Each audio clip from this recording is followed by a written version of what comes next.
Welcome to Pomodoro Joe for Friday, June 2nd, 2023. Today we're doing LeetCode problem 2101, Detonate the maximum bombs. This is a medium problem. You are given a list of bombs. The range of a bomb is defined as the area where its effect can be felt. This area is in the shape of a circle, with the center as the location of the bomb. The bombs are represented by a zero-indexed two-dimensional integer array, bombs, where bombs index I is equal to x, y, and r, with x and y denoting the x-coordinate and y-coordinate of the location of the ith bomb, whereas r denotes the radius of its range. You may choose to detonate a single bomb. When a bomb is detonated, it will detonate all the bombs that lie within its range. These bombs will further detonate the bombs that lie within their range.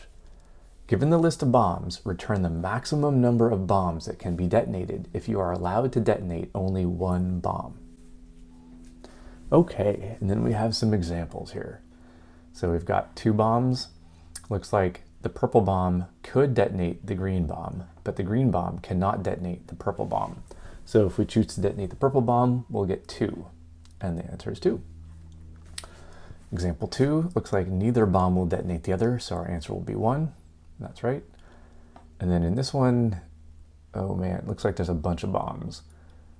And so they're telling me it's 5, and I'll just believe them because that's too many for me to go through. We have, it looks like, between 1 and 100 bombs. We have the bomb length is 3 because it's x, y, and radius. And then we have the radius, which can be up to 10 to the 5th. Wow. Okay, so the first thing that comes to mind here is that this is kind of like a graph problem, a directed graph problem. And you might be wondering what I mean by that, but for example, if you think of each one of these bombs as a node in a graph, kind of like a city with roads, you can think of each one of these bombs as a node, and each bomb has a directed edge that can reach the other bombs that are within its radius. So this bomb, this purple bomb, can reach this green bomb. So it has a directed edge from the purple bomb to the green bomb. So when the purple bomb goes off, it will trigger the green bomb to go off. But the green bomb has a smaller radius here. So it does not have an edge that goes back to the purple bomb. So this is a one-way directed edge from the purple bomb to the green bomb. So that's what I mean by this is like a graph problem. All right, so we'll put 25 minutes on the Pomodoro timer, and we'll get started. Before I start coding, I'll just go over my plan here. So the plan is to go through all of the bombs, calculate their edges. So basically figure out which bombs are within the radius of the other bombs and add an edge to some map or a graph so we can keep track of when we detonate one bomb, which bombs do we have edges to that will also detonate. So that'll be the first part of the plan. Find all the edges of our graph. Again, these are directed edges, so we'll have to do pretty much an n by n search here. We'll have to go from every bomb to every other bomb to figure out these edges. Once we have our edges, then I think it's just a matter of doing a depth first search, starting from every single bomb. So we'll just go through every single bomb, detonate that one first, follow its edges to find out which other bombs get detonated. Then we'll count up how many bombs detonate in total, and whichever one yields the best result, the most bombs, then we'll just return that result. So this is kind of broken down into 3 parts. Part number 1, find the edges. Actually, it's, maybe 2 parts. Part number 1, find the edges. Part number 2, do depth first search. But it's kind of like 3 parts because finding the edges is more like 2 parts. Anyway, we'll get into it. We'll start with a result. And let's see, we will set it to 1 because we know we have at least one bomb based on our constraints here. So we'll never have a 0 result. And we will return the result at the end. Let's see, I'm going to define some helper functions. So we'll have a build edges, I guess. So that's going to be one function. I'm just going to pass on that for now. And then I'll have a depth first search function here, dfs. And again, I'm just going to pass on this for now. All right. And then at the end, we do need to go through all of our bombs. So I will take, how do I want to do this? I'll use indices for most of this. So for I in range, this is going to be the length of our bombs. I feel like I'm going to use that a lot. So let's go ahead and do a bomb count up here. And that's going to equal the length of these bombs. So for I in range, bomb count, we'll call this like chained bombs or chain count. It's going to be the depth first search for this particular bomb. So we'll basically traverse down this bomb's path, counting up all the different bombs that it will explode, and return that as our chain count. And then our result will just be our result. Well, let's do it this way. Our result will be the chain count if chain count is greater than result. Else it'll be our result. This is just a max function. At the end, we return our result. So this is our main body. We just have to implement our helper functions here. Okay, so we do want to keep track of our edges. So let's have I think it'll be a default dictionary. So yeah, we'll keep a default dictionary where the key is going to be the source bomb, and the value will be a set of all the bombs that source bomb will directly connect to. So I'll call this, what will I call this? Bomb map or bomb graph? I'll call it bomb edges. That would be a default dictionary of a set. So we have a bomb count, we have our bomb edges.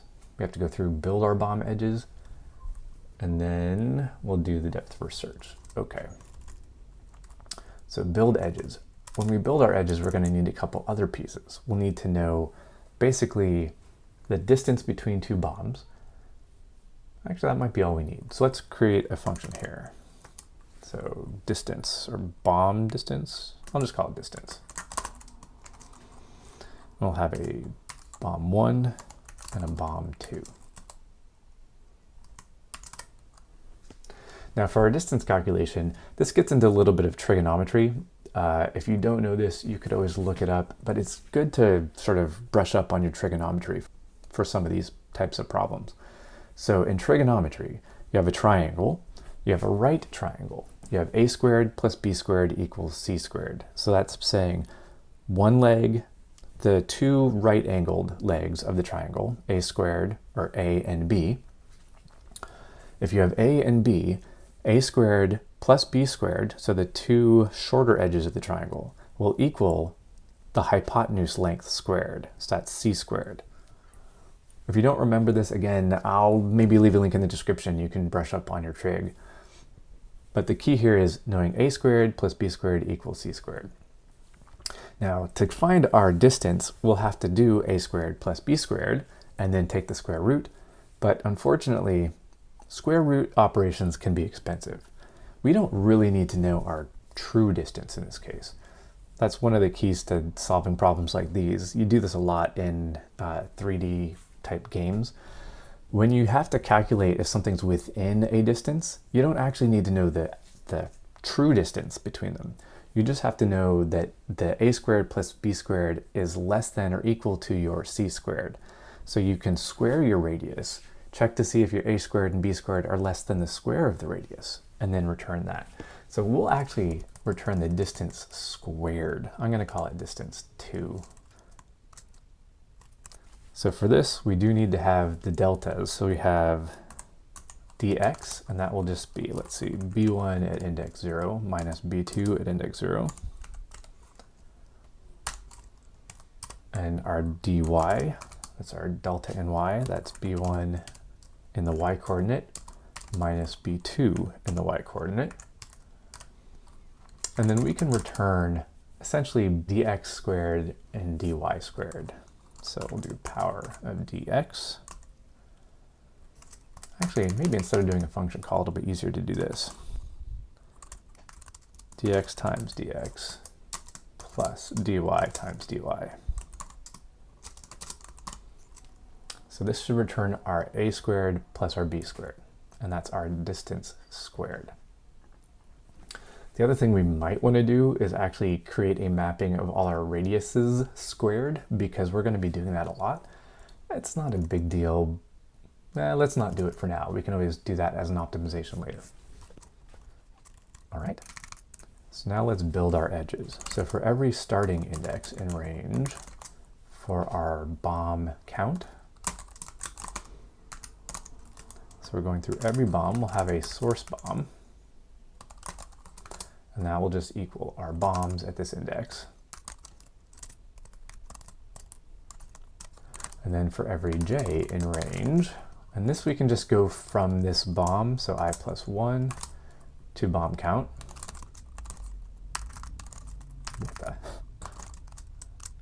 Our target bomb, that would be bombs at index j. We need to get the distance between the two. So I'll call it d2 for d squared. That's distance between our source bomb and our target bomb. So we're finding the squared of the distance between the source bomb and the target bomb. So now we have to check for our edge to see if the source bomb is within the range of the target bomb's radius and vice versa. So first we'll check the source bomb here. So if the d squared is less than or equal to the source bomb radius, let's see. Source bomb's radius is index 2. So we will be squaring this. So I'm actually just going to use the pow. So this will raise source bomb radius to the power of 2, so that's squaring it. So if our distance squared is less than or equal to our radius squared, that means that we are within the distance of this radius. This bomb does have a directed edge to the target bomb. So let's see, that means we take our bomb edges for this source bomb, but we're going to store our index, not the bomb itself. So the target edge for the source bomb, which is I, we will add, because this is a set, we will add the index for the target bomb, which is just j. And then we can do the same for the target back to the source. So grab this. It's just a little bit of an optimization so we don't have to go through every pair basically from 0 every time. So now we can check to see if the target bomb. So again, we're just checking to see if the distance between these two bombs is within the target bomb radius. So that means source bomb is within the target bomb radius. So the target bomb will also detonate the source bomb when it goes off. So then we switch these around. We add the source bomb to the target bomb's chain or edges list. All right, so that's building up all of our edges.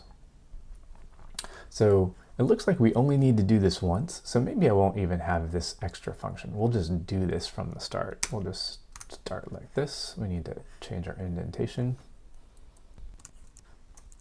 All right, so we will define our edges. We've gone through, built up all of our edges. Then we still need to do our depth first search here. So depth first search, this is going to be your standard graph traversal. You've probably done this a million times. We do need to have some input here. We're going to be passing in the starting index. So I'll call that the start index. Okay, so standard depth first search. We'll have a stack. So with depth first, you'll want a stack, and we'll just start with our current bomb here. This is going to be our index. We'll also need to keep track of which nodes or which bombs we visited so we don't go back and visit them a second time. So we have a visited here. And we can just use a set for this. Now I do need to start with my bomb in the visited set. Actually, I could probably just add that as we pop it off the stack. But that's all right. We can start with either way. And now we need to start processing our stack. So for the depth first search, we'll have a stack of our bombs.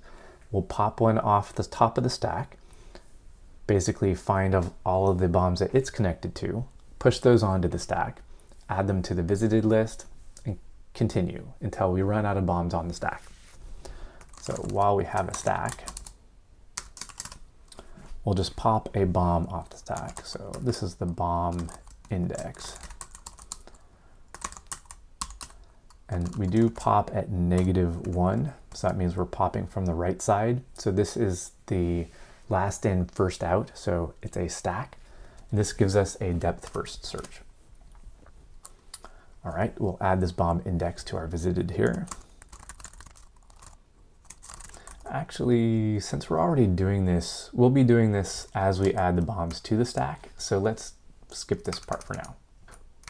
I think at this point, we just start going through the connected bombs. All right, so we pop our bomb off the stack. Now we go through all the connected bombs. For every chained bomb,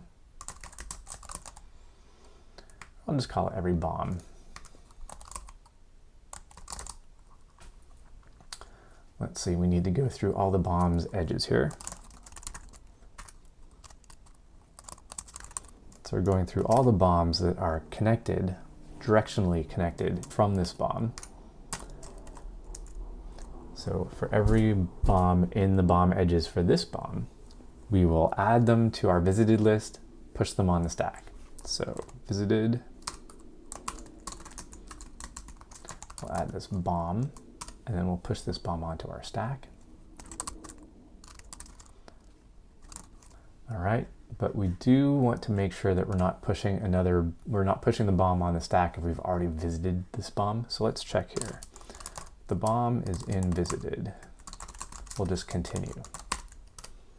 Otherwise, and I'm just going to swap these around. It doesn't really matter, but I want to be consistent. So previously we're pushing something on the stack and then adding it to the visited. So we'll just make sure that we do the same here. Put it on the stack and then add it to the visited list.